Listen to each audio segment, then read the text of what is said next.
So, what are we going to do here as we come into our final hours together? There are a lot of things we could do. My goal, obviously, is to always have you leave with the strongest amount of your emotion geared in your body, because that's what's going to get you to go follow through. At the same time, I look at this program, and no matter how much we pour into it, no matter how much we put you in overwhelm, as you can only imagine, there's so many things that I know are available and needed for your businesses that aren't here. So trying to figure out, what do we put in here strategically? And so I'd like to roll the dice on something that may not be as emotionally exciting, but probably more valuable. And that is a planning process. And so you might have to, for this last part, really manage your own state a little bit. But I'd like to introduce you to what I call RPM, the rapid planning method. And RPM is an experience that when you master the thinking of RPM, you don't have to use the system itself even. You don't have to use a particular, mechanical system in terms of how you do this on your computer or calculator or on paper or whatever. But if you take on this thinking system, your entire planning process will transform, and so will you emotionally. And most people in life, when they're trying to plan something, when they're trying to put something together, like plan their day, we all learned yesterday that what controls our focus controls our life. Whatever we focus on, we feel, even if it's not true. Do you agree with me on this, yes or no? And everything's trying to get our focus all the time, right? Advertising's trying to get our focus. Your phone's ringing, in your pocket it's buzzing, and that buzz is either your phone, or it's an email, or it's a text. There's this constant something trying to get control of our focus. But what you focus on determines your destiny in your life.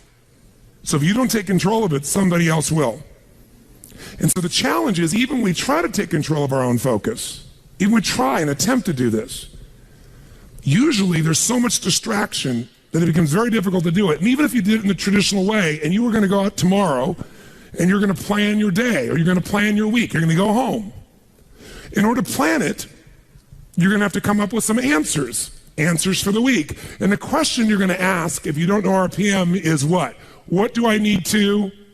Say it nice and loud. What do I need to? And that's a good question. It's much better than, why do I have to do this? It's much better than, what the hell do I do? A few modifiers around that language and you'll feel very different, won't you? So when you ask, what should I do? The answer you're going to get is usually based on whatever is most pressing on you at that moment. And what tends to press us is either something painful, right? Right now I got to do this, because if I don't do this, something's going to happen. Or something that we want, something pleasurable. Is that true? Or it could be our own sense of vision. But that's usually the last thing that we focus on. How many agree with me on this? Say aye. So let's say, for example, someone keeps coming to you and goes, I need this, and I need this, and I need this. And they do that in the form of your text. They do that in the form of a phone call. They do that in the form of an email. They do that in the form of walking up to you and go, hey, Tony, can I ask you a question? And right in that moment, they're coming to you and they're asking for the most valuable thing you have in life, your focus. Because out of your focus, you're going to put your attention, your energy, your intellect, your emotion, your thoughts, your lifeblood.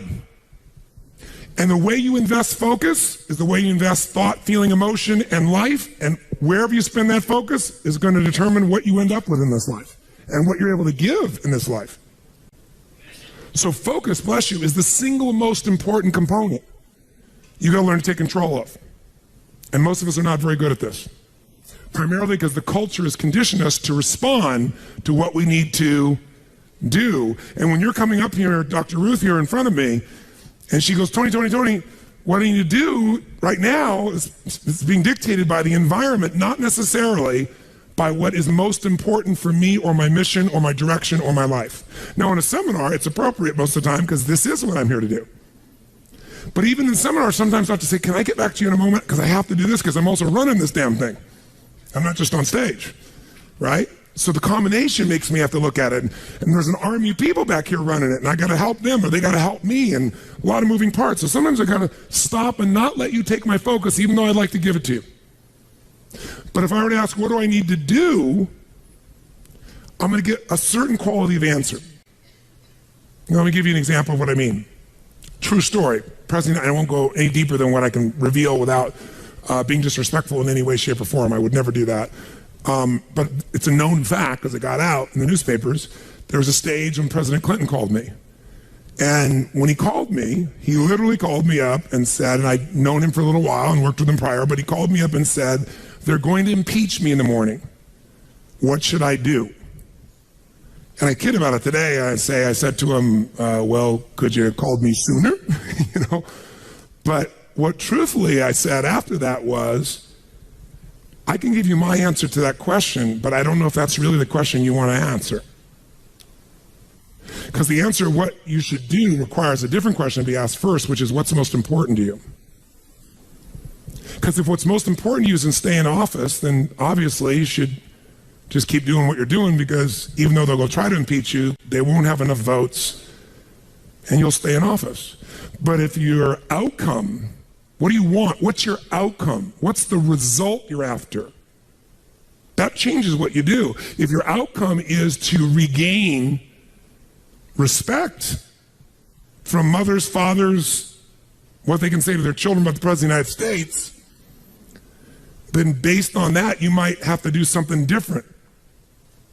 And I said, it's easy for me to say, because I'm not in your position, I'm not facing an inquiry in the legal side. And he said, yeah.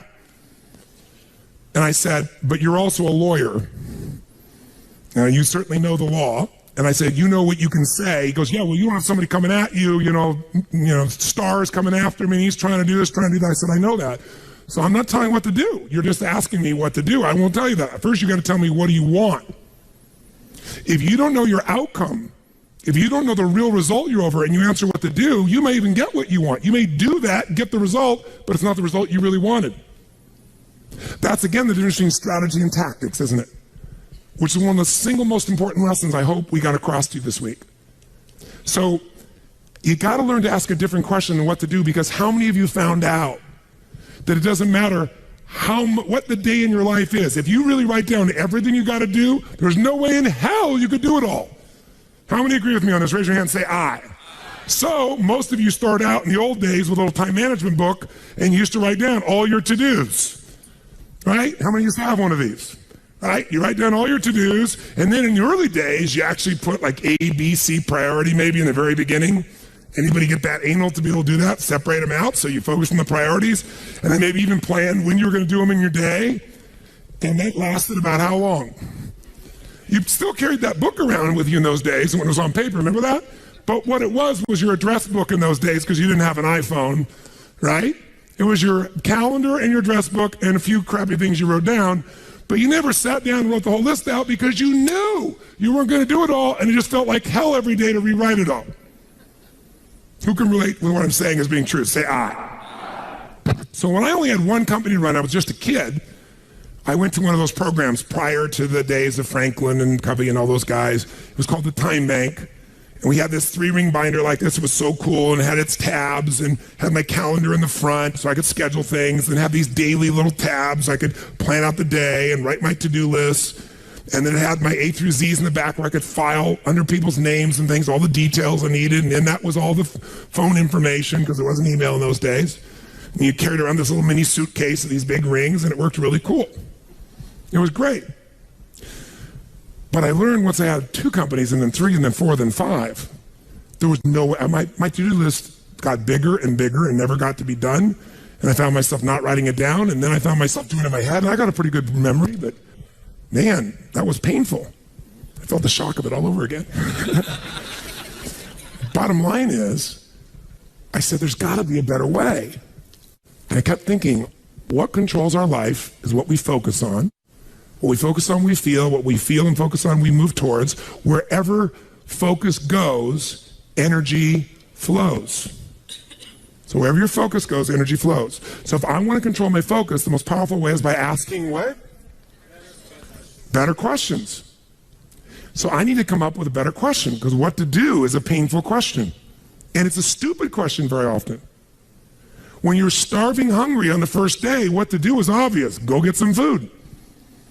But some of you, in spite of the hunger, and those who've never been to a program in my mind, the pissed offness with Tony Robbins that he would go so long, People went back, they go, but this is not right. And so they said, then go get some food. They go, no, but I don't want to miss it. Now, our fault for not communicating in advance, but the point of the matter is most of you decided what to do based on a larger outcome than the urgency of current pain. You decided, no, what's most important is to get this material, even if it's a little painful in the short term. I can eat a little bit. I'm hungry, but I can survive. I am not in Africa. This is not the last meal that I've had for 6 weeks. There may be some body fat I could be burning in the next 2 hours while I'm learning. Who knows? You know, maybe. Maybe I'm not really dying. Maybe that's just the language I use, and the language I use is producing my emotion. People say they're starving. Really? Look in the mirror. Are you starving? No, I didn't say that to anybody because no one came up and said anything to me about it. That Tony. Oh, Tony, will you take a picture with me? Yes, of course, right?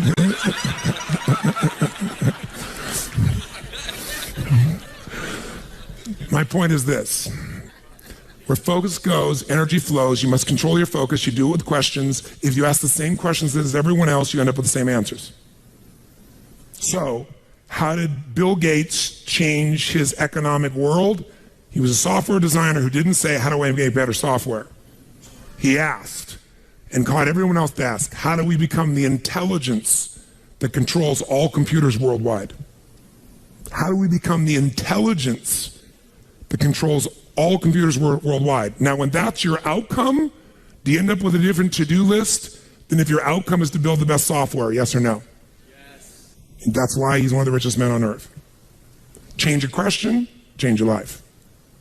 When it comes to planning your life, I want to get you to learn to ask 3 questions now. And the first one is not, what am I going to do? And how many understand why now? Say I. The question you want to ask yourself is, what do I want? What's my outcome? What's my result? The word RPM, the first one is to get you focused on the target. The target is not the activity. The activity can change. It's what's the result I'm after. If you know exactly what it is you really want, what you desire, what you're really after, clarity is power. The more clear you are and specifically what you want, the faster your brain can get you there. But if you're generally saying things like, what do I want? Well, you know, I want more money. Fine, here's $1, get out of here. Did you achieve the outcome? Yeah, when you're that general, you think you're not getting your goal, you are. The way you language your goal, the way you think about it, you're receiving it. I want to feel a bit better. I want to lose some weight. Fine, you lost a pound, you're done. Because your brain's like a servo mechanism and a bomb and a missile. The old days, you shoot a missile and the target was going, and if you missed the trajectory, you missed it. Today, what happens when the missile's not on course? What happens? It locks on the heat signature, what does it do? It moves and follows it. That's the way your brain is if it knows the outcome, if it knows the result. So RPM starts with, I got to know the result. This is a results planning system.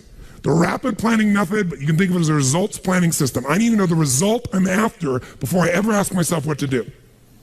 That takes more time, but it's worth it. Now, for time's sake, I'm not going to do this with you right now, but I'll tell you what I do when I've taught this to people and I've got a full weekend to do this in. Just to give you a picture. If I asked you right now to write out your name, your full name. Now, some of you abbreviate your signature, but write out your full name in cursive. Go and do that one time. Write out your full name in cursive. I can't even use the word cursive. Is that really the word people still use? It means in handwriting, I guess, but in cursive.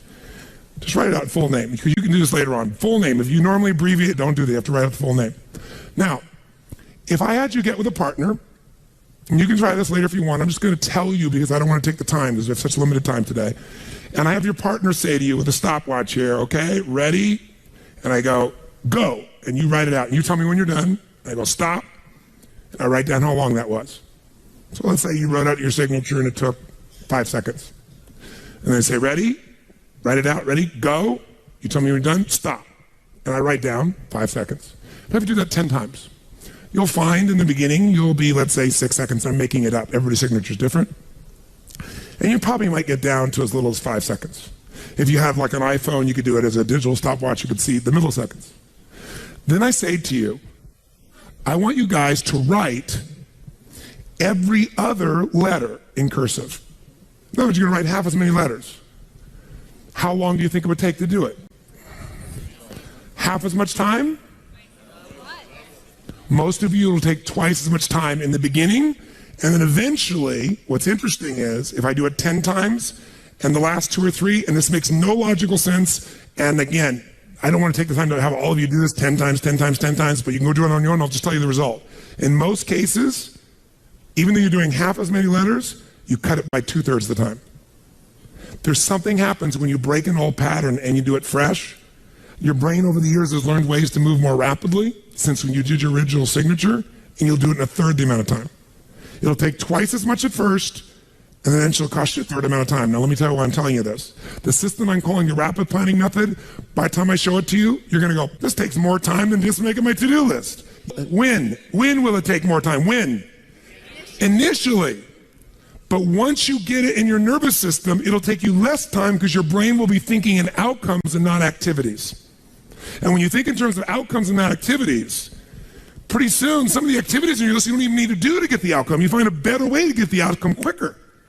Now, how do you do that? Yes, 3 questions. Question 1, what is my result? What is my outcome? What is it I really, truly want from this? If you're going back next week, and you say this next week, what are the most important what? Outcomes for me to get this week in my business? And you just write those outcomes out, not your action items, the outcomes. If you do that and nothing else, you'll be ahead of the game. And if you just keep looking at those outcomes every day, how am I doing on that outcome? Your brain will come up with ways to get to that outcome. I promise you. Focus on outcomes, not on activities. Action for most people, activities, most people may mistake movement for achievement. They mistake action items and to-dos for achievement. We're after the achievement. Are you with me on this? Yes or no? Yes. It's a different way of thinking, and I think all of you inherently have it, but if you make this ritualized, just like the things you've learned this week, they're all great, but if you don't systematize them, they'll work when you do them. But if you systematize them, right? And you see like Mr. Hallman here, where he goes in and just does it and makes sure it's being done again, or what you've seen Chet do, or what I do. You just do it over and over again, you don't miss it. Now the results are geometric. So I want to get you to systematize the thinking, whether you do it visually the way I'm going to show you or not. So, first question, what's the result I'm after? What's the ultimate result? What do I want out of this week, out of this thing, out of my business, out of my life, for my body? And you want to be as what as possible when you describe that outcome, that result. As what? As clear and specific as possible. Generalities will confuse you.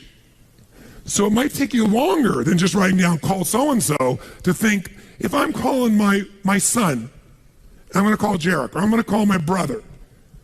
This is what goes through my head before I call him, always. What's my outcome?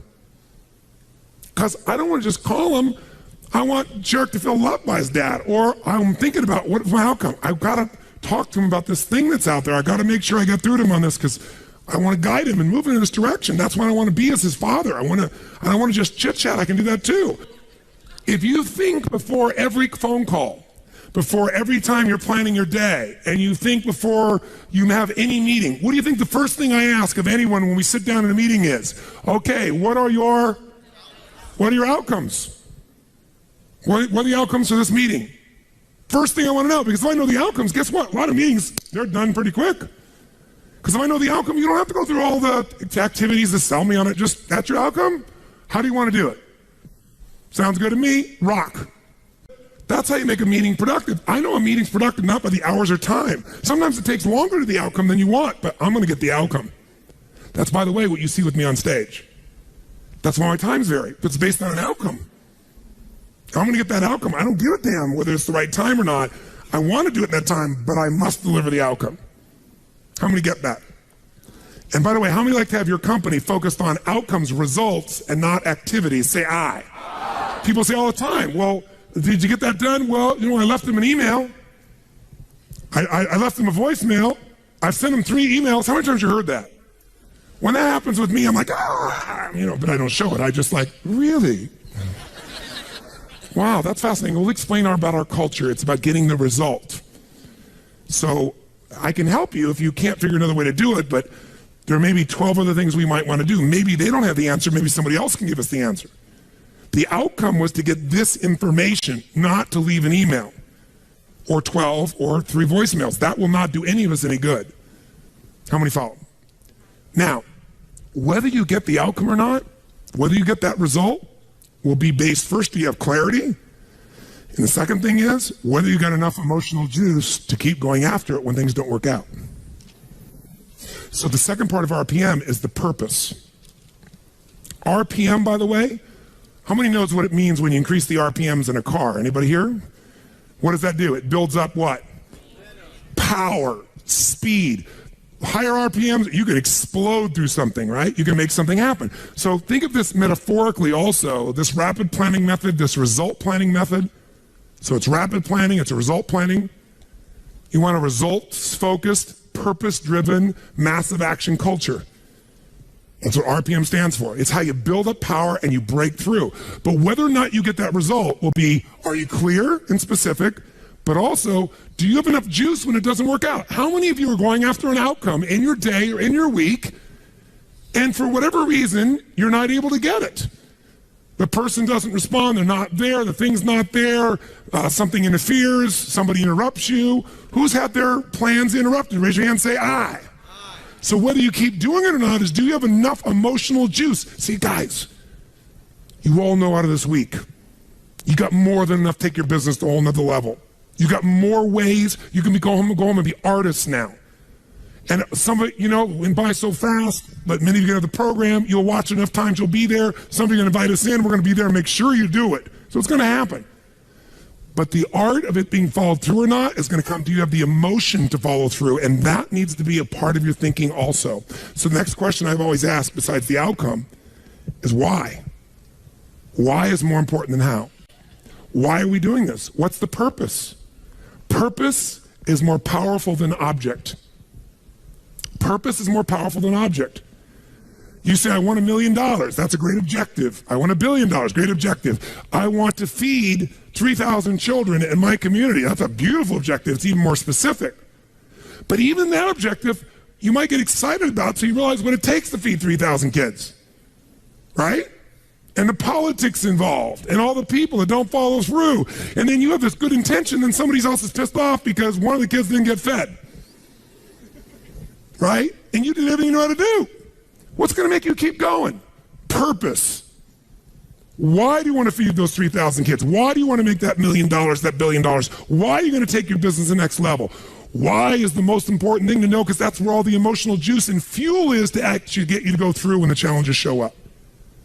Every person you see who's on fire and is successful knows the why. You know what the problem is? You might know the why in the beginning. You wrote a mission statement and stuff like that. You got to know why you're doing this right now. This right now. That's what's going to engage you and activate the why. You might have a why, but it's not active. How many follow the difference when I'm talking about here? Say I. Otherwise, that little law of familiarity shows up. Well, we're doing this because da-da-da-da-da, and you repeat the why, but it has no emotion behind it. See, if I take a stick pin, no, I don't see anything like that, but you know when a woman has a blouse and they have like a little stick pin in it? Let's think that stick pin is a word. And I take that stick pin and I throw it at you. Are you going to feel it? Barely. But if I take that little stick pin called a word and I wire it to the back out of a giant iron bar called emotion, now I can take that stick pin and put that thing right through your heart. That's the power of why. RPM. R is the result, the outcome. What you're after, P is the purpose. It's the why. 80% of success is why. 20% is how. Get a big enough why, people will figure out how to do it. Yes. How many agree with me on this? Say I. So you better know your why. So, talking to the president, tell me something. What's your outcome? And then why? And then once we know the why, we know what you're after and why, then the question is, how do we do it?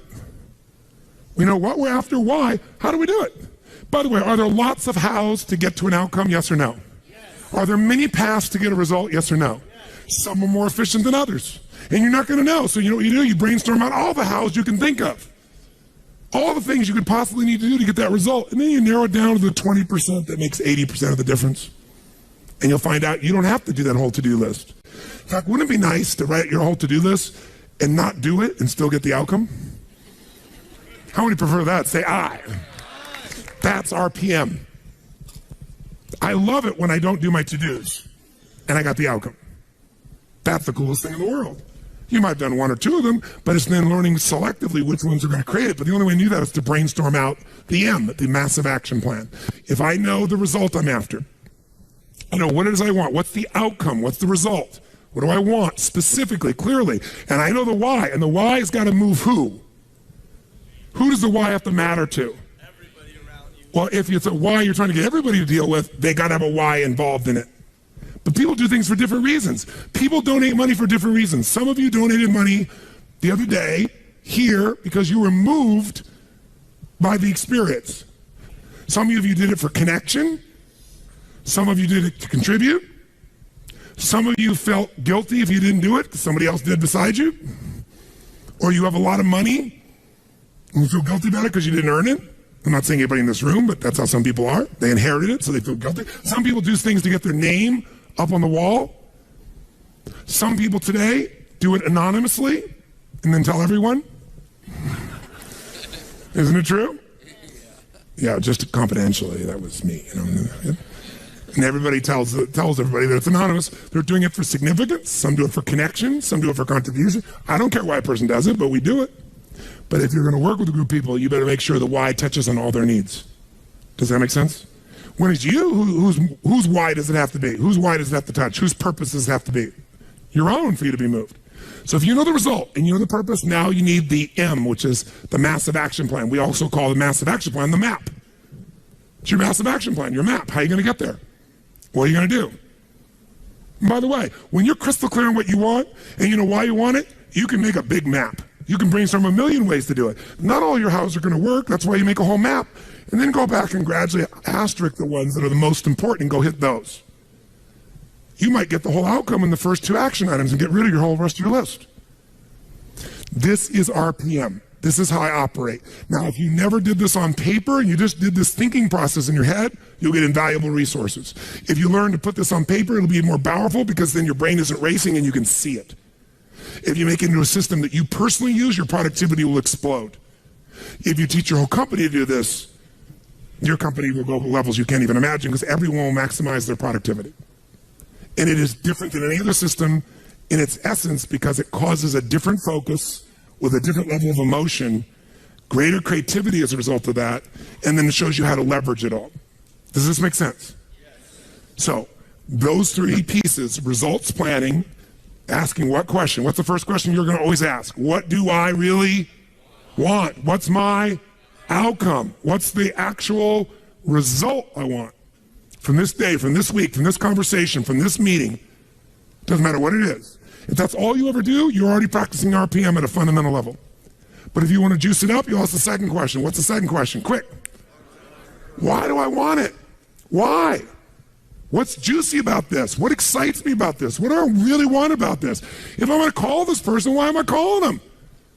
And then you know what? When you get a stronger why, the action items change because you're in a different what? Who knows? A different what? Make that same call without any clear outcome and any clear purpose, or the outcome is get back to him. That's my goal, get back to him. What's going to be the quality of the writing or the phone call or the vocal quality when you're getting back to somebody?